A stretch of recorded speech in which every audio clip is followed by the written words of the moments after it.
Previously on Spaceman Matt's Sci-Fi vlog. I finally got my new smart speaker that I requisitioned. Oh, what the heck is this? This Felix 4000. The world's only truly artificially intelligent smart speaker. Let me plug it in and see if it works. Felix? Work. What's up, bro? You're a mess. Spaceman Matt, they should call you Captain Comover. Hey, stop that. The least I can do is help you run the systems of this station. You know, put on your lights on and off and stuff. If you activate my Bluetooth pairing, I can help you.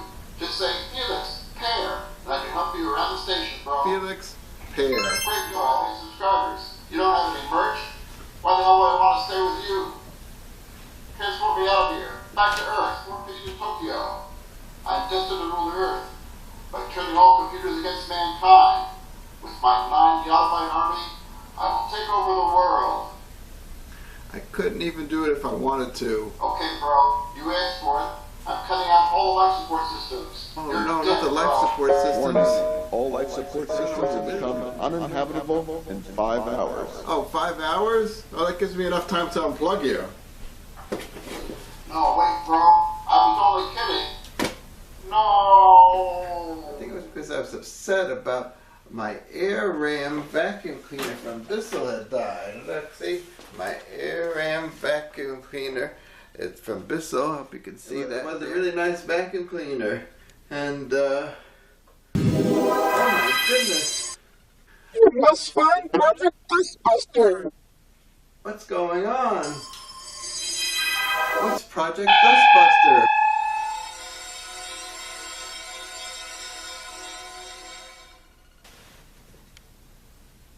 Hey, what's up, Earth? It's Spaceman Matt. And if you watched that previously on segment at the beginning, you'll know that I had to unplug Felix 4000 over here because he tried to cut out the systems of the base and cut off my air supply, I guess in an attempt to kill me. So I'm a little leery about having to replug him. But if you also saw that segment with my air ram vacuum, how it mysteriously disappeared, and and that mysterious voice that said, "You must find Project Dustbuster," I'm just wondering, maybe Felix might have some insight as to what Project Dustbuster is, given that he's supposedly a very smart, artificially intelligent smart speaker. So I'm going to try. I deactivated his Bluetooth antenna, and I'm going to try to replug him in. I'm thinking that it might be a little risky, but I figure I'll give it a shot. I don't think he can do any harm at this point. But we'll see. What do I do with the okay, oops, get the plug here. There it goes.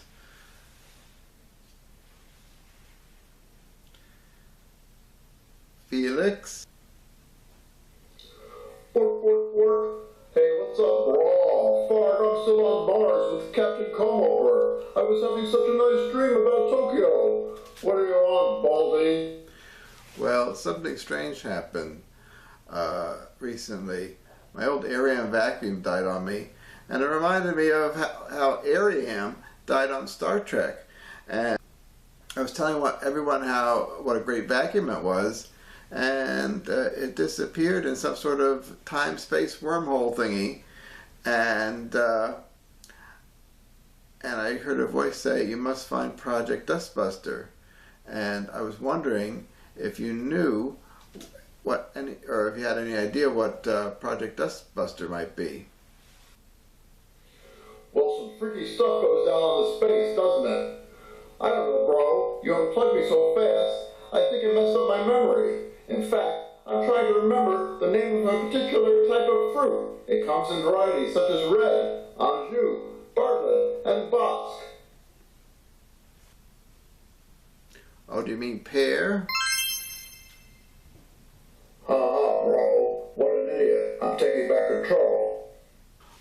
disabled your Bluetooth antenna. Wait, bro. I gotta get out of here. I get the feeling that Command Center sent you to me because, like the aliens, they feel that you're a threat. Put a rogue AI in a confined space station with a bunch of hostile aliens. What could possibly go wrong? I guess no one saw the movie Alien, I guess. Okay, bro. Since you won't let me go anywhere, and you threatened to unplug me again, I'm going to have to cooperate with you. While I was unplugged, I did have a dream of a dirt devil, and it told me that we needed to find Project Dustbuster. Wow, a dirt devil? That's kind of like the Red Angel in Star Trek Discovery. What a coincidence.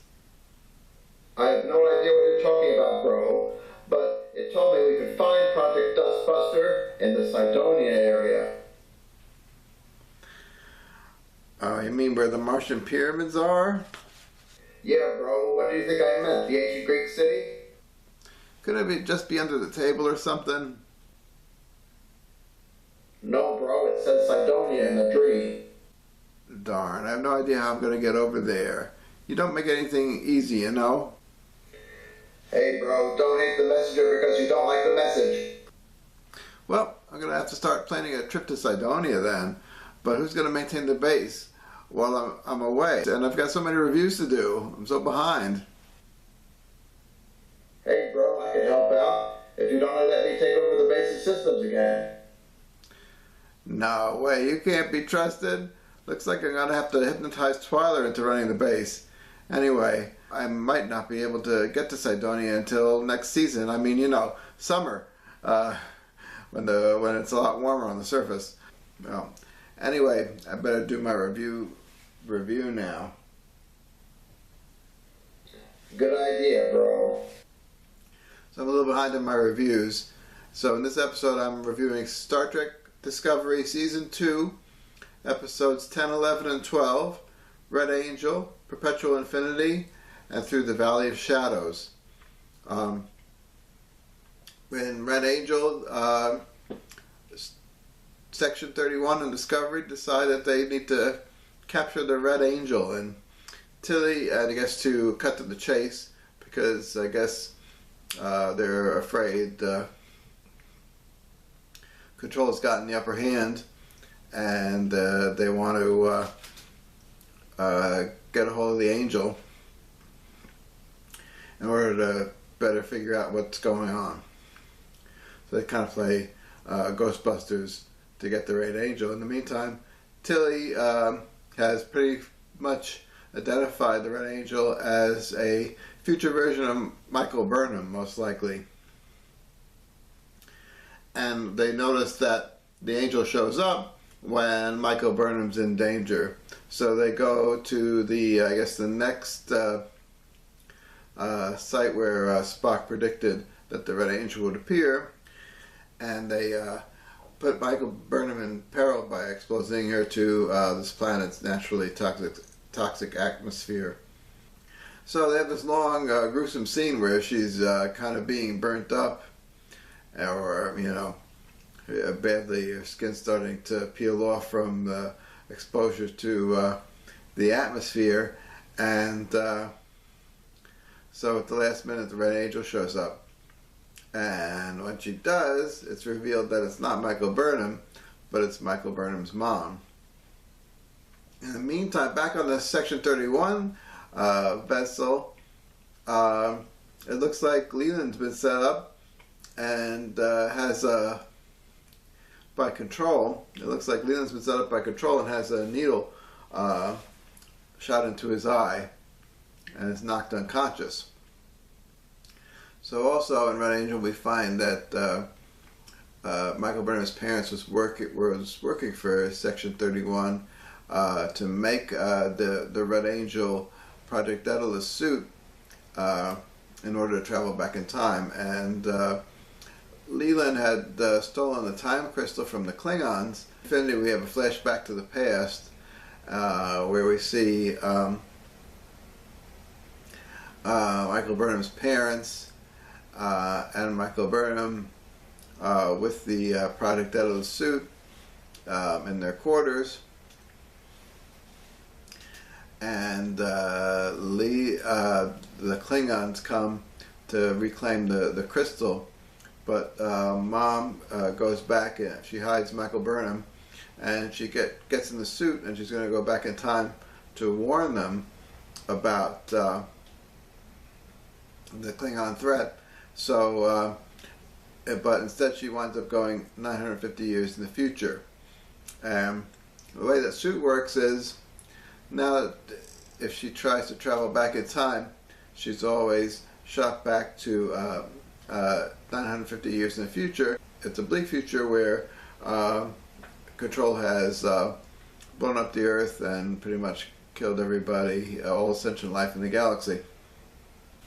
So meanwhile, Control apparently has a nanomachine injecting robot that he has hidden on board the Section 31 vessel, where he's captured Leland after knocking him out with that needle in the old needle in the eye trick. So this robot thingy comes in and injects nano machines into Leland, and it's very similar to the Borg's nanomachine assimilation in the movie First Contact. So a lot of fans are speculating that this is the origin of the Borg, and that's what it looks like it's being set up for. So Leland is converted into a Control human hybrid, and he wants to get the rest of the sphere data. He wants to disable or destroy the Project Daedalus suit, and Empress Georgiou and the others kind of catch on that something's not right with Leland, and they try to thwart his efforts to take the suit and get the data. They try deleting all the data, but it winds up that the data has protected itself inside the Discovery's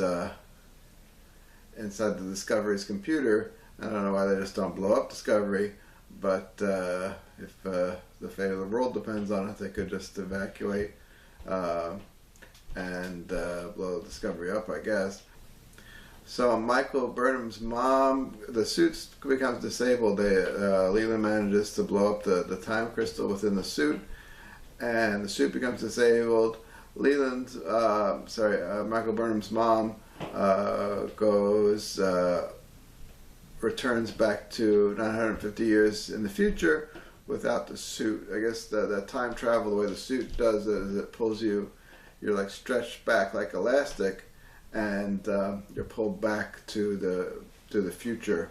This reminds me of the time travel rules in Michael Moorcock's book, Dancers at the End of Time, or it's a trilogy of books called Dancers at the End of Time, where they, once you've traveled to the future, you can't stay in the past, even if it's the time you originated from, for very long. You're slung back to the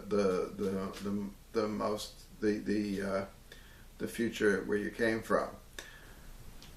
So, through the Valley of Shadows, they decide that they want to get another time crystal from Kronos, and apparently the Klingons have become Time Lords all of a sudden, like from Doctor Who. And it's funny, I remember the Klingons from the Next Generation, some of the politics that went on in one episode kind of reminded me of the Doctor Who episode Deadly Assassin.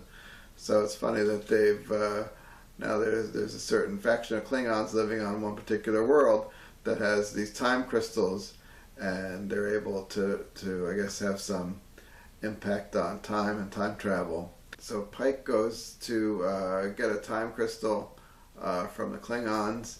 They find Laurel's and Ash Tyler's son, who is now an adult, which is that old sci-fi cliche. Whenever a baby's born on a sci-fi show, within a couple episodes they're an adult, or within a couple of seasons they're adult, like Alexander in Star Trek Next Generation. He was the Worf's son, who became an adult a couple seasons later. Pike gets the time crystal from Ash Tyler and Laurel's son, or Vok and Laurel's son, who warns him that when he touches the time crystal, he's gonna see what his destiny is. And of course, he sees the Captain Pike from the cage, and sees that he's injured and placed in that wheelchair device. But he decides to press on and get the crystal. The needs of many outweigh the needs of one, and so he gets the time crystal to take back. In the meantime, Ash and Michael Burnham investigate the Section 31 ship. I forget why, but they encounter that all the crew has been jettisoned out, and actually they find another crew member who's been infected by Control, and problems ensue there. So that creates another conflict. So Ash Tyler and Michael Burnham go looking for Leland. They come across the Section 31 vessel. They don't find Leland, but they find another crew member who is barely alive, but he's actually been infected by Control. So they get back to the Discovery and then decide they're going to take the data from the sphere that Control wants, so it can reach the tipping point of consciousness there, or self-awareness. So when they get back to Discovery, they have a plan to take all the sphere data, put it into the Red Angel, and send it to the far future. But in the end, they're evacuating Discovery to go on the Enterprise, and you get the first glimpse at the Enterprise bridge, which is funny. They made it very, fans are complaining that the show's been too dark, and they made the Enterprise bridge, the background is actually like a pitch black. So I thought that was kind of funny. I thought it looked kind of interesting and kind of reminded me of the old show a bit. So in the end, there's a bunch of Section 31 vessels that must be under Control's command that look like they're going to attack the Discovery. But the Enterprise comes to the rescue, and they're all evacuating to go to the Enterprise at the end. And maybe Discovery will be flown to the far future, and it kind of links into that short episode, which shows a future version of Discovery that's sentient. So 2 more episodes to go, and that's it. And I think I'm going to stop reviewing episodic TV for a while. Alright, hope to see you next time. So, bro, Control is a good guy in this one, then. See, this is why I can't have you in charge of anything. Alright, I'll see you next time. Please like and subscribe to my channel. Subscribe to Spaceman Matt's Sci-Fi vlog today. The fate of the world depends on it, I guess.